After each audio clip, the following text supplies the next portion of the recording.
السلام علیکم دوستانو. راشد خان د زمبابوې خلاف نه ماتېدونکی ریکارډ ثبت کړ. ویډیو تر اخره را سره وګورئ. که په دې چینل کې نوی یاست د چینل هم در سره سبسکرایب کړئ.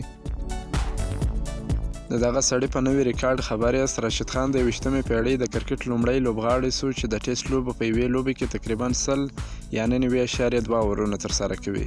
راشد خان په 2 ورځو کې دومره ډېر اورونه وکړل چې د IPL په تیر سیزن کې یې نه وه کړي. راشد خان د زمبابوې 11 لوبغاړي هم وسوځول.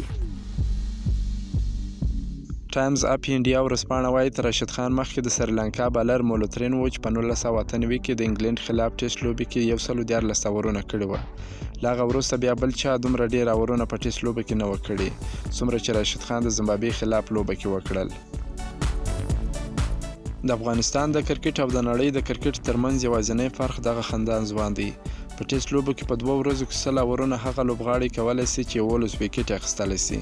چې فکر او روحیه یې فټ وي، راشد خان د افغانستان برانډ دی او د ډیرو ځوانانو لپاره انګیزه او الهام بخښونکی دی.